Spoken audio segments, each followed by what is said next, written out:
What's going on, everybody, and welcome back to Comic Breakdown. If you guys are new to the channel, do me a favor and hit that sub button, hit that notification bell, make sure you're not missing any of the awesome content that we have coming out. And today is Sunday, which means we are diving into some indie comics with our Indie Comics Weekend. And though I only have 2 issues for you guys today, I think you guys are going to be pleasantly surprised with the comics that we are going to be bringing you. The first one is a deep indie that you can only find in Kickstarter. We're going to be diving into Alpha Dogs issue number 1, a story written by Jon Dexter. It is illustrated by Fernando Malik. It is colored by Ezekiel Domingue, and it is lettered by Lucas Urrutia. I believe that's how you say it. I'm sorry if I butchered any of those names, but Alpha Dogs is featuring Buck. He is a dog with powers to heal from almost any wound. Not only that, he has a heightened intelligence and strength. This story is going to be following our super-powered pit bull throughout all of his trials and tribulations. And so if you're somebody that loves the super pets, I highly recommend that you go pick this up. Issue number 2 is currently ongoing in Kickstarter, but through that campaign, you can also buy issue number 1. And so, with that being said, let's dive into this breakdown.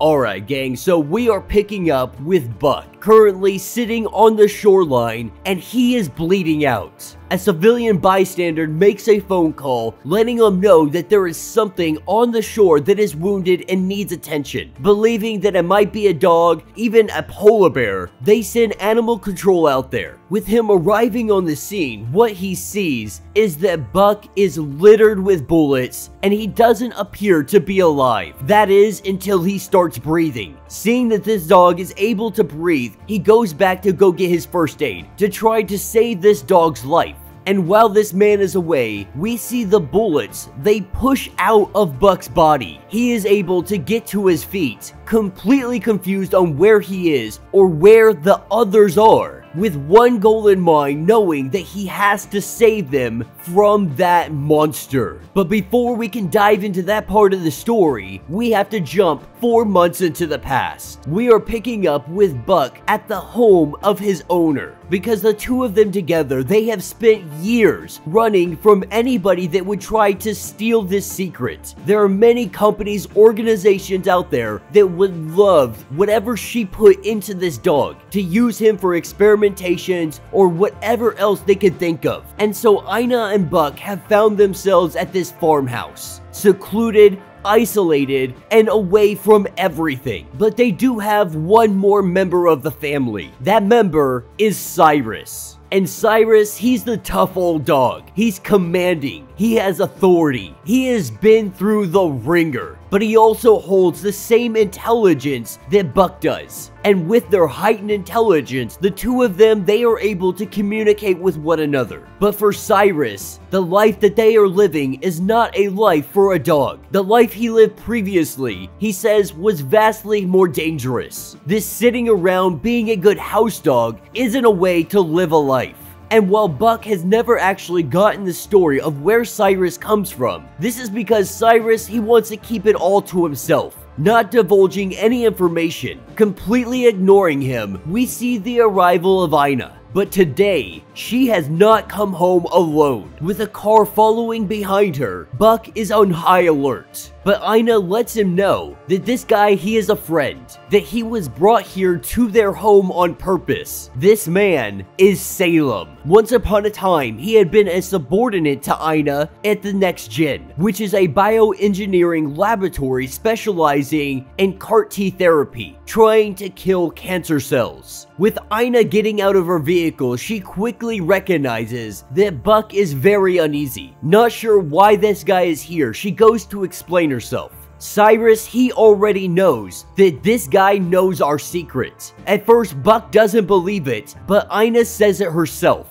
introducing him as SALEM, saying that he knows the secret and he has come to help them. But moreover than that, they have fallen in love. SALEM getting out of his car, coming up to the dogs, and trying to greet them, trying to really connect with them, with CYRUS not wanting anything to do with him. They head inside. Once they do go inside, Ina and Buck, they go into the other room. Buck not leaving her side, Salem is now trying to befriend Cyrus. But we quickly learn that he is a snake in the garden. He begins to mention Cyrus's last owner, a man by the name of Little Bill. Little Bill is the one that pointed Salem in the direction of Ina and these dogs. But he offers Cyrus some help, saying that if he can get just a little bit of Cyrus's blood, he can get him out of here. They can take him away from this really boring lifestyle where you're more like a servant dog than anything else. Cyrus agreeing to this, Salem takes some of this blood, with Buck walking into the room, only to see that something is not right. He can smell the blood. He knows that something is wrong. Cyrus telling him to go away. Things begin to escalate. He begins to growl at Salem. Ina is trying her best to calm him down, not being able to communicate himself properly, knowing that this guy Salem is a bad guy. We see Buck, he jolts at him, grabbing 3 of his fingers and biting them clean off.